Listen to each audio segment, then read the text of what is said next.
Hey guys, what's going on, and welcome back to another video. And today I am Mike, as I am every day. Welcome to another video, guys. I messed that intro entirely, but it's okay. I'm not cutting this, I'm just gonna carry on.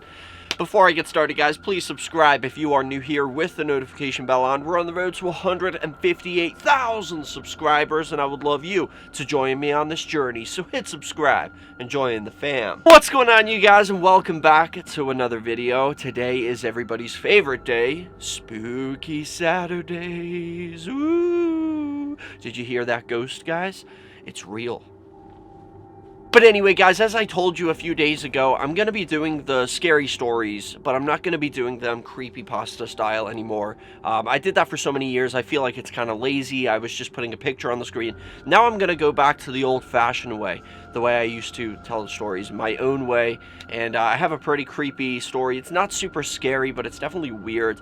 And in some way, kind of satisfying. So this is a story called Frogs, and Frogs is about a man who is a taxidermist, and he enjoys, well, taxidermy. That's like his hobby. He goes to the lake and he does taxidermy with frogs. So he catches a bunch of frogs at this lake. He goes there every morning. He catches them in a net. He then kills them by sticking a needle through its head and kills it instantly. Then he would take the collection of dead frogs that he's caught that morning, put them in glass jars, and take them home, where he would proceed to take the skin off, and then he would stuff them and stitch it back up. Now, this man really loved to put a lot of time and effort into his taxidermied frog, so he would sit there for hours and hours working on each individual frog and stuffing them, making them very precise, and then he would style them in a frame. When he was completed, he would put a little funny hat on them, a little funny coat, and he would style them, put them in a pose, like a funny pose, and put them in a frame on display. He would then put this frame on his wall, and whenever he had a party, everybody was amused by these frogs in funny poses. But a lot of people also didn't like it, and they would say to him, "It's kind of cruel to treat animals that way, don't you think?" But he would always just laugh whenever they told him this. Now, he continued this for a very long time. It was like his biggest hobby to go and catch these frogs, kill them instantly, then take out their insides, fill them with stuffing like cotton, and then stitch them back together again. Put them in little costumes, put them in a frame, in a funny pose, and then hang them on his wall. And it would amuse his guests. And I think he loved the attention so much that he kept doing it for a long time. However, the tables turned when one day he woke up really early and he headed down to the field where the pond was. And he goes down there with his net, his usual frog catching gear.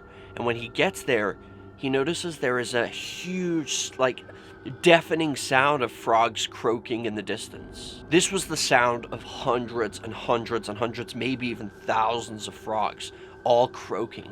So in this man's head, he was thinking, this is my lucky day. However, when he reached the pond, everything was completely silent.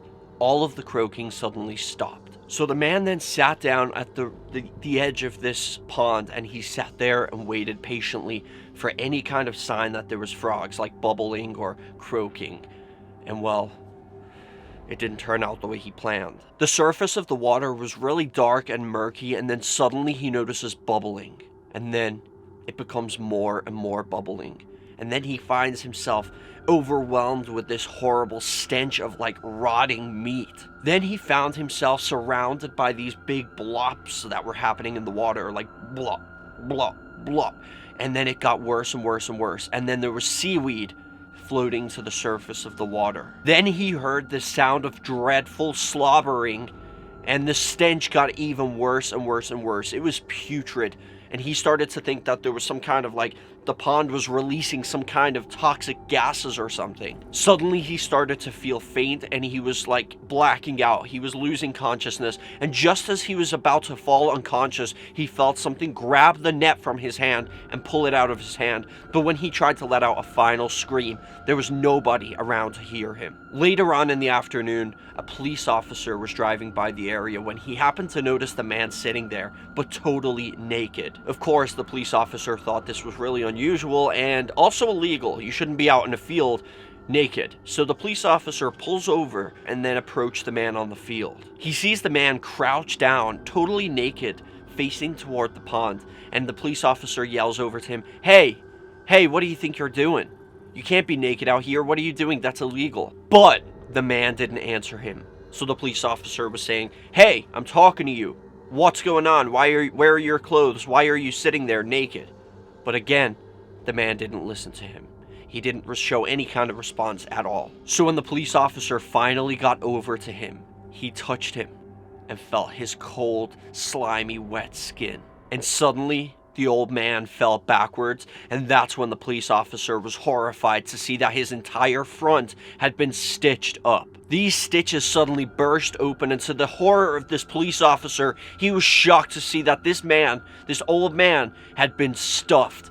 His insides had been removed, and he had been filled with seaweed, water lilies, and wet grass. Wow, so talk about a turn of events, huh guys? Like, this seems like the frogs, or maybe some kind of swamp monster.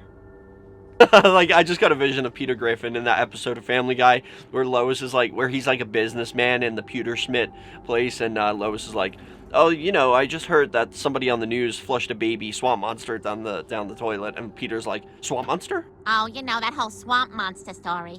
Swamp monster? You haven't heard? Heard what?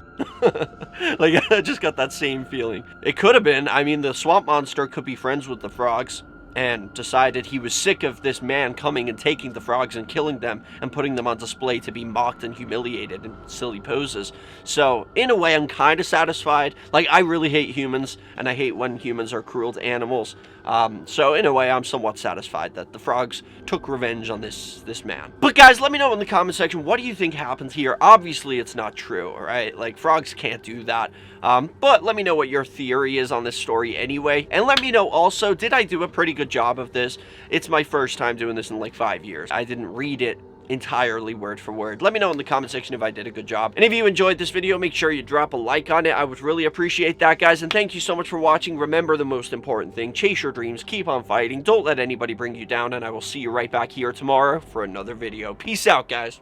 Thank you guys so much for watching this video. If you guys enjoy my videos and you would like to support me and my channel more and also be featured in my videos, go check out my Patreon. Link is in the description. I would really appreciate any help you guys have to offer. As you can see, we have different tiers, different rewards, so go over there, check it out, and I would really appreciate that. Every little helps. Thank you so much. And also, guys, don't forget to subscribe with the notification bell on, and also follow me on all my social media. I have Facebook, Twitter, Instagram, and even Snapchat. So go follow me on all of those, and remember the most important thing, I love you guys, and chase your dreams.